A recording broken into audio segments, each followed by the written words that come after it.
Want to create a professional logo in minutes, without any design skills? In this video, I'll show you step by step how to use Adobe Express AI to generate a stunning logo. No Photoshop, no experience, just AI. Let's get started.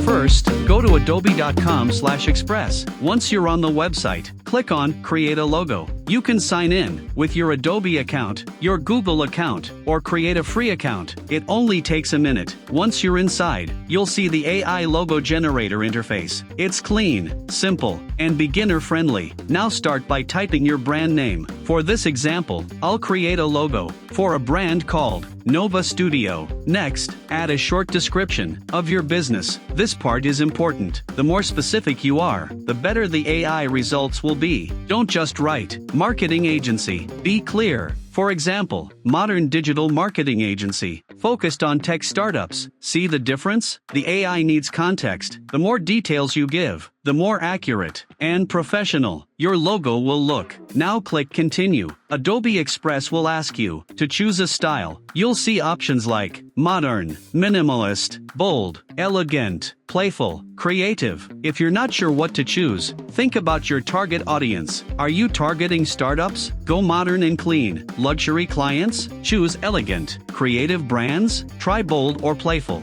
For this example, I'll choose a clean and modern style. Now let the AI do the work. In just a few seconds, Adobe Express generates multiple logo variations. This is where you slow down. Don't rush the step. Look carefully at each option. Check the typography. Is it readable? Look at the icon. Is it balanced? Check the spacing. Does it feel clean? Look at the overall composition. Does it look professional? Don't just pick the first one. Choose the logo that aligns with your brand identity. Once you select a design, click on Customize. Now you unlock the real power. You can edit the fonts. So I selected this one. After several generations, this is the logo I like the most. Take your time when choosing. Don't rush the process. The right logo makes a big difference. Now let's customize it. You can click on Edit More. This gives you more control. You can adjust colors, change the font, modify spacing, or refine small details. If you want to create a negative version of the logo, here is what you can do. Click on Add New Page with same size, or simply duplicate the page. Now you have two versions. On the second page, change the background color. For example, if your logo is black on white, you can switch it to white on black. This creates a clean negative version. It's very useful. You can use one version for light backgrounds and the other version for dark backgrounds. Now let's download the logo. Click on the download button at the top right corner. Here, you can choose between selected page or all pages. Choose all pages. This way, you download both versions at the same time. Now select the format. I recommend PNG. PNG keeps high quality and it supports transparent background, but you can also download it as a PDF if you need it for print. Once you click download, wait a few seconds, and that's it. Your logo is now on your computer. Let's take a look. Here is the final version, and here is the negative version. Now you have both. Two professional logo variations, completely free, created with AI. Simple, fast, effective, and ready to use for your brand, your website, your social media, or your business. Tell me in the comments if you want more tutorials like this, simple and practical, or if you prefer more professional tutorials with advanced options and deeper customization. I can also show you how to create brand kits, social media mockups, or animated logos. Just let me know. I hope you enjoyed this video. Don't forget to subscribe, like the video, and share it with someone who needs a logo.